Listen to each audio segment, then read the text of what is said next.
ବହୁତ ଦିନ ତଳର କଥା। ଜଣେ ବେପାରୀ ଥାଏ। ତାର ଓଟ ଅସୁସ୍ଥ ହୋଇଯିବାରୁ ଏବଂ କାମ ନ କରିପାରିବାରୁ ତାକୁ ଆଣି ଜଙ୍ଗଲରେ ଛାଡ଼ି ଦେଇ ପଳାଏ। ଏକା ଅସୁସ୍ଥ ଓଟ ଜଙ୍ଗଲର ଗଛପତ୍ର ଖାଇ ତାର ପେଟ ପୂରାଇବାକୁ ଲାଗିଲା। ଧୀରେ ଧୀରେ ସମୟର ସାଥେ ସାଥେ ସେ ସୁସ୍ଥ ହୋଇଗଲା ଆଉ ଖୁସି ବି ଥିଲା, କାରଣ ସେ ଏବେ ସ୍ୱାଧୀନ ଥିଲା। ଆଉ ସେଇ ଜଙ୍ଗଲରେ ସିଂହ, ବିଲୁଆ, କାଉ 3 ଜଣ ମିଶି ରହୁଥିଲେ ଏକା ସାଙ୍ଗରେ। ଗୋଟେ ଓଟ ସେ ଜଙ୍ଗଲରେ ରହୁଥିବାର ଖବର ଜାଣି ତା ପାଖକୁ ଆସିଲେ। ଓଟ ତା ସହିତ ଘଟିଯାଇଥିବା ସବୁ ଘଟଣା କହିଲା ଏବଂ ସେମାନେ ତା ସହିତ ବନ୍ଧୁତାର ହାତ ମିଳାଇଲେ। ସିଂହ ଗୋଟେ ଦିନ ହାତୀର ଶିକାରରେ ବହୁତ ଘାୟଲ ହୋଇଗଲା ଏବଂ ତା ଗୋଡ଼ ହାତ ସବୁ ଭାଙ୍ଗିଗଲା। ସେ ଅସୁସ୍ଥ ହୋଇ ଗୁମ୍ଫାରେ ପଡ଼ି ରହିଲା ଆଉ କୁଆଡ଼େ ବି ଶିକାର ପାଇଁ ଯାଇପାରିଲା ନାହିଁ। ସିଂହ ଅସୁସ୍ଥ ହେବା କାରଣରୁ ଅନ୍ୟମାନେ ମଧ୍ୟ ଖାଇବାକୁ ପାଇଲେ ନାହିଁ। ସମସ୍ତେ ଭୋକରେ ରହିଲେ।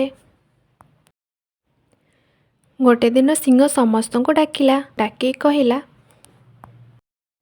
ମୋତେ ବହୁତ ଭୋକ ହେଲାଣି, ମୋତେ ଖାଇବା ଦରକାର। ଆଉ ତମେ 3 ଜଣ ଅନ୍ୟ ଅନ୍ୟ ଦିଗକୁ ଯିବ ଆଉ ଖାଇବା ନେଇକି ଆସିବ। ବିଲୁ, ତୁ ସେ ପୂର୍ବ ପଟକୁ ଯିବୁ, ସେପଟୁ ଯାଇ ଖାଦ୍ୟ ନେଇକି ଆସିବୁ। କାଉ, ତୁ ଅନ୍ୟ ପଟକୁ ଯିବୁ, ସେପଟୁ ଯାଇ ତୁ ଖାଦ୍ୟ ନେଇକି ଆସିବୁ। ଓଟ, ତମେ ଉତ୍ତର ପଟକୁ ଯାଅ ଆଉ ସେଠାରୁ କିଛି ନା କିଛି ଖାଦ୍ୟ ଖୋଜିକି ଆଣ।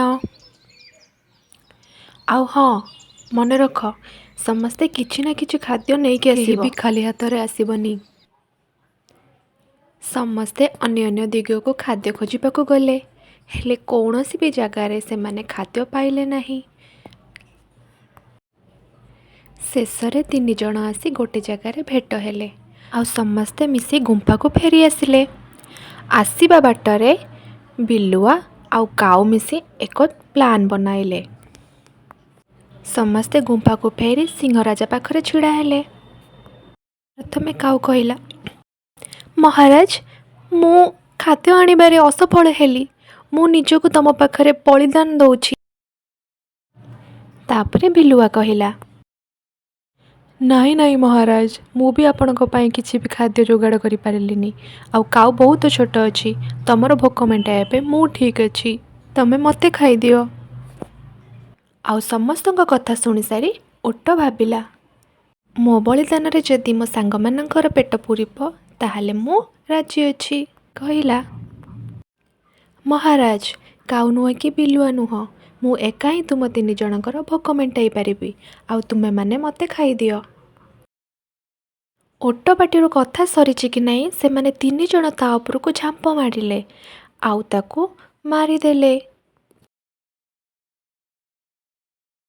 ତେଣୁ ଆମେ ଏତେ ଜଲ୍ଦି ଅନ୍ୟ ଉପରେ ବିଶ୍ୱାସ କରିବା ଉଚିତ ନୁହଁ। ଅଜଣା ବନ୍ଧୁ ବି ଶତ୍ରୁଠାରୁ ବି କମ୍ ନୁହଁ।